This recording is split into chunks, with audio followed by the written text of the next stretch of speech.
ஓம் சாய்ராம். ஓம் சாய் ரக்ஷக் சரணம் தேவா. அன்பு சகோதர சகோதரிகளே, இன்று நாம் சாய்நாதரின் அதிசயங்களால் நிரம்பிய சாய் சச்சரிதம் பயணம் அதிகாரம் 47 தொடர்கிறோம். இந்த அதிகாரத்தில் சாய்பாபா தமது பக்தர்களின் வாழ்க்கையில் எப்படி அன்பு, அருள், பாதுகாப்பு, ஆன்மீக பயிற்சி ஆகியவற்றை ஊட்டினார் என்பதை நுணுக்கமாக பார்க்கிறோம். சிறிய ஒரு வார்த்தையாலும், எளிய ஒரு செயலாலும், ஒரு பார்வையாலும் கூட வாழ்க்கையை மாற்றக்கூடிய பரம கருணை மூர்த்தி சாய் என்பதற்கான சாட்சியங்கள் இந்த அதிகாரத்தில் நமக்கு கிடைக்கின்றன. அதிகாரம் 47 வழியாக நாம் செல்லும் பொழுது சாய்பாபாவின் தத்துவங்கள், அவரின் உபதேசங்கள் மற்றும் பக்தர்களுக்கு கிடைத்த அனுபவங்கள் அனைவருக்குமான வாழ்வியல் பயன்களாக வெளிப்படுகின்றன. ஸ்திரமான மனம், நிறைவு கொண்ட நம்பிக்கை, தெய்வத்தின் மேல் சரணாகதி, இவை எப்படி சாய்பாபாவின் வாழ்க்கையில் பிரதிபலித்தன என்பதை இந்த அதிகாரம் நமக்கு அழகாக விளக்குகிறது. அப்படியானால் பக்தர்களே, சாய்பாபாவின் அருளை உணர்த்தும் சாய் சச்சரிதம் அதிகாரம் 47 இன்று நாம் ஒன்றாக பயணிப்போம். ஓம் சாய்ராம். அத்தியாயம் 47. பாபாவின் பூர்வ ஜென்ம ஞாபகங்கள். வீரபத்ரப்பா, சனபசப்பா, பாம்பு, தவளை இவர்களின் கதை. 2 ஆடுகளை பற்றி பாபாவின் பழைய ஞாபகங்களை சென்ற அத்தியாயம் விவரித்தது. இது அத்தகைய இன்னும் பழைய ஞாபகங்களையும் வீரபத்ரப்பா, சனபசப்பா ஆகியோர்களின் கதையையும் கூறுகிறது. முன்னுரை. சாயின் முகம் புனிதமானது. சில கணங்களுக்கு நாம் நமது பார்வையை அவர் பால் செலுத்தினாலும் நமது முந்தைய பல பிறவைகளின் துக்கங்களை அழித்து நம்மீது பேரானந்தத்தை அவர் பொழிகிறார். கருணையுடன் அவர் நம்மீது நோக்குவாராயின் நமது முன்னைய கரும வினை கட்டுகளெல்லாம் அறுபட்டு நாம் மகிழ்ச்சிக்கு வழிகாட்டப்படுகிறோம். கங்கை நதியானவள் அவளிடம் குளிப்பதற்காக செல்லும் மக்கள் அனைவரையும் பாவங்களையும் அழுக்கையும் நீக்குகிறாள். ஆனால் ஞானிகள் தன்னிடம் வரவேண்டும் என்றும் அவர்களது பாதார விந்தங்களால் தான் ஆசீர்வதிக்கப்பட்டு தன்னிடம் குவிக்கப்பட்ட அழுக்கு பாவங்கள் நீக்கப்பட வேண்டும் என்றும் கங்கை மிகுந்த ஆவலுடனே விரும்புகிறார். ஞானிகளின் பாதார விந்தங்களால் மட்டுமே இப்பாவ மூட்டை நீக்கப்படும் என்று அவள் உறுதியாக அறிகிறாள். ஞானிகளுக்கெல்லாம் தலையாய முடிமணியாக சாயி விளங்குகிறார். அவரிடமிருந்து இப்போது நம்மை தூய்மைப்படுத்தும் பின்வரும் கதையை கேளுங்கள். பாம்பும் தவளையும். ஒரு நாள் காலை எனது காலை உணவை உண்ட பின் ஒரு சிறு நதிக்கரை வரும் வரை மெதுவாக உலவிக் கொண்டிருந்தேன். நான் களைப்பாய் இருந்தபடியால் அங்கு இளைப்பாறினேன். எனது கால்களை கழுவிக்கொண்டு குளித்துவிட்டு புத்துணர்ச்சி பெற்றேன். அங்கு மரங்கள் அடர்ந்து நிழல் மிகுந்த ஒரு வண்டிப்பாதையும் ஒற்றையடிப்பாதையும் இருந்தது. மெல்லிய இளங்காற்றும் இதமாக வீசிக்கொண்டிருந்தது. நான் புகைப்பிடிப்பதற்கு சிலீம் தயார் செய்து கொண்டிருந்த போது ஒரு தவளை ஓலமிடுவதை கேட்டேன். நான் சக்கி முக்கி கல்லை தட்டி நெருப்பை பற்ற வைத்தபோது ஒரு வழிப்போக்கன் எனது அருகில் அமர்ந்து தன்னை பணிவுடன் வணங்கி உணவுக்கும் இளைப்பாறுதலுக்கும் தன் வீட்டிற்கு வருமாறு அழைத்தான். அவன் புகைக்குழாயை பற்ற வைத்து அதை என்னிடம் கொடுத்தான். மீண்டும் ஓலம் கேட்டது. அவன் அது என்ன என்று அறிந்து கொள்ள விரும்பினான். நான் அவனிடம் ஒரு தவளை கஷ்டத்தில் இருக்கிறது என்றும் தன்னுடையதையான முந்தைய வினைகளின் கசப்பான பலனை அது அனுபவித்து கொண்டிருக்கிறது என்றும் கூறினேன். முந்தைய பிறவைகளில் நாம் விதைத்த பழத்தின் பலனை நாமே அறுவடை செய்ய வேண்டும். அதை பற்றி கதறுவதால் பலனொன்றும் இல்லை என்றேன். பின்னர் அவன் புகைப்பிடித்துவிட்டு அதை என்னிடம் கொடுத்துவிட்டு தானே நேரடியாக சென்று அதை பார்த்து வருவதாக கூறினான். வேறு பெரிய பாம்பு தவளையை பிடித்து கொண்டிருப்பதாகவும் தவளை ஓலமிட்டு அழுவதாகவும் நான் அவனிடம் கூறினேன். முந்தைய பிறவைகள் இருவருமே மிக கொடூரமானவர்களாய் இருந்தனர் என்றும் அவைகளின் பலனை இவ்வுடம்பில் அனுபவிக்கிறார்கள். ஒரு பெரும் கருநாகம் ஒரு பெரும் தவளையை தன் வாயில் கவ்விக் கொண்டிருந்ததை அவன் வெளியே சென்று கண்டான். அவன் என்னிடம் திரும்பி வந்து, இன்னும் 10-12 நிமிடங்களில் தவளையை பாம்பு தின்றுவிடும் என்று கூறினான். நான், இல்லை, அப்படி இருக்க முடியாது. நானே அதன் தந்தை, பாதுகாவலன். மேலும் நான் இப்போது இங்கேயே இருக்கிறேன். அப்பாம்பு அதை தின்பதை எங்கனம் நான் அனுமதிப்பேன்? வெறும் தண்டத்துக்கா நான் இங்கு இருக்கிறேன்? நான் அதை எங்கனம் விடுவிக்கிறேன் என்பதை சற்று பாருங்கள் என்று கூறினேன். மீண்டும் புகைப்பிடித்த பின்னர் நாங்கள் அவ்விடத்துக்கு நடந்து சென்றோம். அவன் பயந்து பாம்பு நம்மை தாக்கலாமா ஆதலால் மேற்கொண்டு செல்ல வேண்டாம் என்று என்னிடம் கூறினான். அதனை பொருட்படுத்தாது நான் முன்னே சென்று அந்த ஜந்துக்களை நோக்கி இங்கனம் விழித்து கூறினேன். ஓ வீரபத்ரப்பா, உனது பகைவனான பசப்பா, தவளையாக பிறந்த போதிலும் தான் செய்ததற்காக வருத்தப்படவில்லையா? நீயும் பாம்பாக பிறந்தும் அவன் மீது இன்னும் கசப்பான பகைமையை அழியாமல் வைத்திருக்கிறாயா? சி, கேவலம்! வெட்கப்படு! உன்னுடைய பகைமையை இப்போதே ஒழித்துவிட்டு அமைதியாக இரு என்றேன். இவ்வார்த்தைகளை கேட்டு பாம்பு தவளையை விட்டு உடனே அகன்று ஆற்றில் தாவி மறைந்து விட்டது.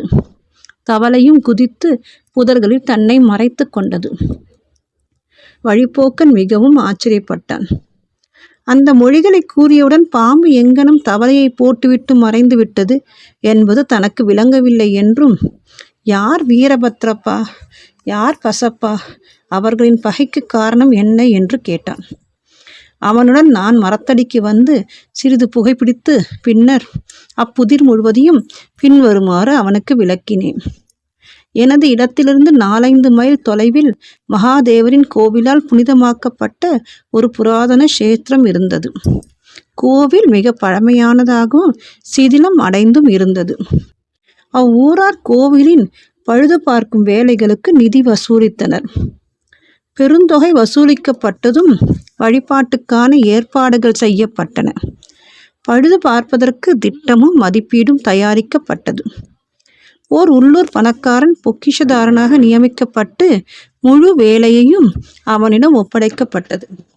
அவன் ஒழுங்காக கணக்கு வைத்து கொண்டு தனது எல்லா விஷயங்களிலும் நேர்மையாக இருக்க வேண்டும். அவன் முதல் தரமான கஞ்சன். பழுது பார்க்கும் செலவுகளுக்காக மிக கொஞ்சமாக கொடுத்ததால் வெகு சொற்ப முன்னேற்றமே காணப்பட்டது. எல்லா நிதியையும் அவனே செலவழித்து விட்டான். கொஞ்சம் தொகையை தானே ஏப்பம் விட்டு விட்டான். தனது பணம் ஏதுமே செலவழிக்கவில்லை. அவனுக்கு இனிமையாக பேசும் திறன் இருந்தது. வேலையின் தாமதத்தை பற்றியும் மிக சொற்ப முன்னேற்றத்திற்கும் சாமர்த்தியமாக ஒப்புக்கொள்ளக்கூடிய சமாதானங்கள் கூறினான். அவனாலான மிக சிறந்த முயற்சியை செய்து உதவினாலன்றி வேலை பூர்த்தியடையாது என்று மக்கள் மீண்டும் அவனிடம் சென்று கூறினர். அவ்வேலையை செய்து முடிக்க அவர்கள் அவனை வேண்டிக் கொண்டு மீண்டும் நிதி சேகரித்து அதை அவனிடம் அனுப்பினர்.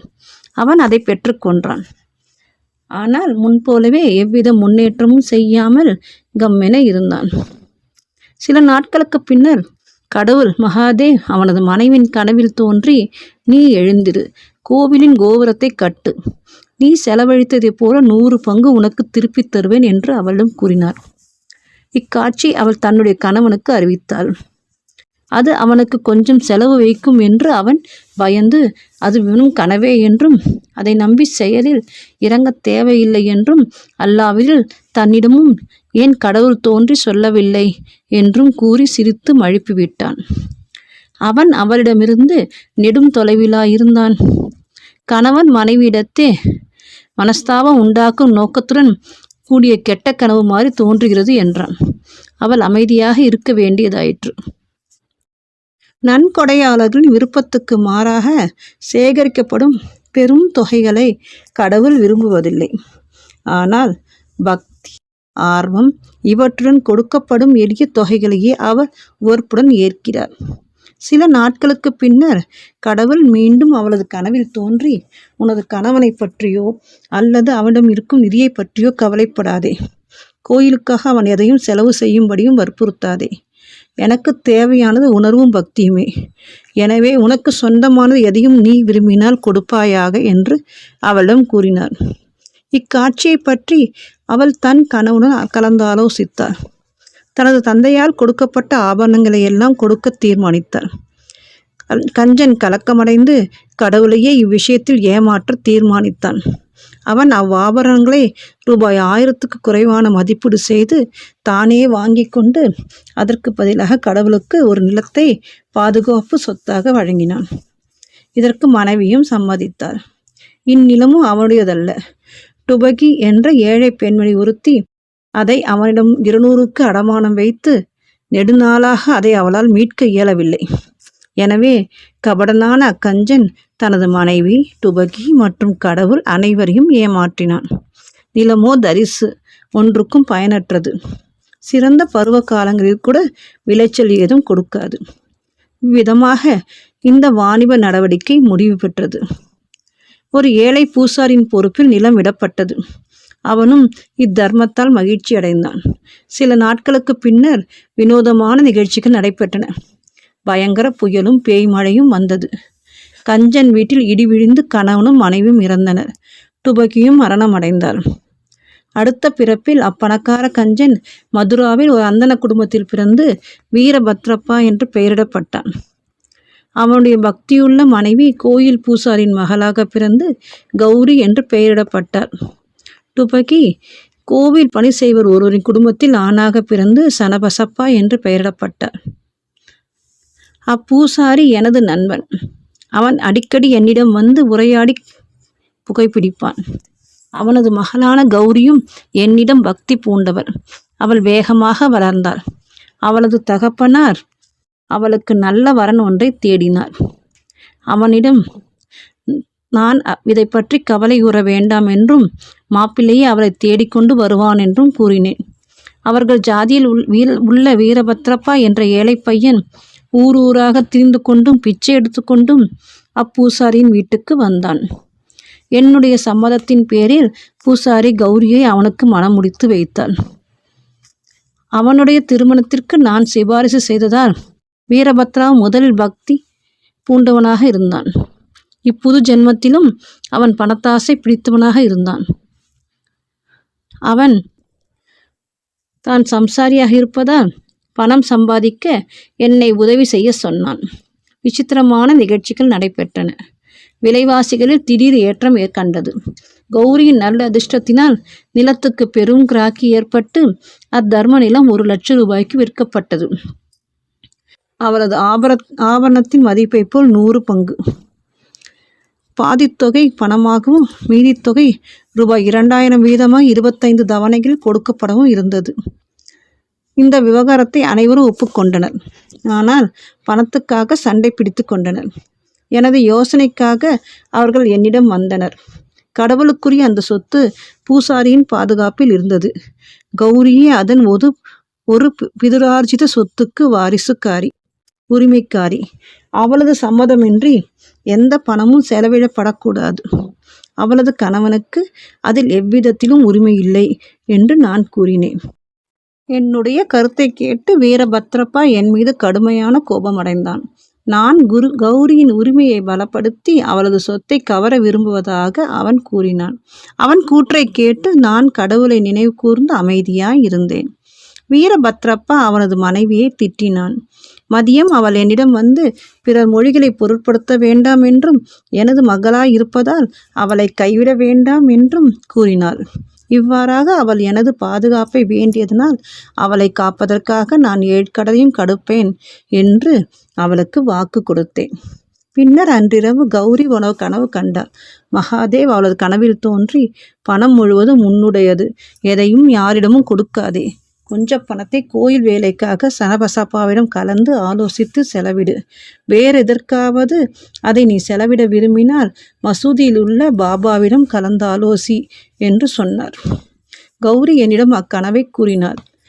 இவ்விஷயத்தில் அவளுக்கு நான் உரிய ஆலோசனை கூறினேன்.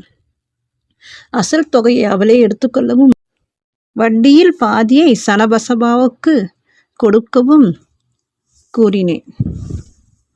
இவ்விஷயத்தில் வீரபத்ராவுக்கு ஒன்றுமில்லை என்றும் கூறினேன். இவ்வாறு நான் பேசிக்கொண்டிருக்கும்போது வீரபத்ரப்பாவும் சனபசப்பாவும் சண்டை போட்டுக்கொண்டே வந்தனர். அவர்களை சாந்தப்படுத்த என்னாலான முழு முயற்சியை செய்து அவர்களுக்கு கௌரியின் கனவை கூறினேன். வீரபத்ரப்பா மூர்க்கனாகி கோபமடைந்து சனபசப்பாவை கண்ட துண்டமாக வெட்டப் போவதாக பயமுறுத்தினான். பின்னவன் பீதியடைந்து என் கால்களை பிடித்து கொண்டு என் அடைக்கலத்தை வேண்டினான். அவனது எதிரின் கொடுங்கோபத்திலிருந்து அவனை காப்பதாக நான் என்னுடையதான வாக்குறுதியை கொடுத்தேன். சில காலத்துக்கு பின்னர் வீரபத்ரப்பா இறந்து ஒரு பாம்பாக மறுபடியும் பிறந்தான்.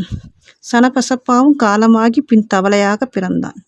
சனபசப்பாவின் ஓலத்தை கேட்டதும் எனது வாக்குறுதியை நினைவு கூர்ந்து நான் இங்கு வந்து அவனை பாதுகாத்து என் வார்த்தையை காப்பாற்றினேன். தனது அடியவர்களின் அபாய காலத்தில் கடவுள் ஓடிச் சென்று உதவுகிறார். அவர் என்னை இங்கு அனுப்பியதன் மூலம் சென்னபசப்பாவை காத்தார். இவைகளெல்லாம் கடவுளின் லீலை அல்லது திருவிளையாடல். நீதி: ஒருவன் விதைப்பதை அவனே அறுவடை செய்து தீர வேண்டும் என்றும், மற்றவர்களிடம் பட்ட பழைய கடனையும் விவகாரங்களையும் கஷ்டத்துடன் அனுபவித்தே தீர்த்தாலன்றி வேறு விமோசனம் இல்லை என்றும், பணத்தின் மீது பேராசையானது அப்பேராசைக்காரனை கீழான நிலைக்கு இழுத்து சென்று கடைசியில் அவனுக்கும் பிறருக்கும் அழிவை கொணர்கிறது. இதுவே இக்கதையின் நீதியாகும். ஸ்ரீ சாயியை பணிக. அனைவருக்கும் சாந்தி நிலவட்டும். ஓம் சாய்ராம்.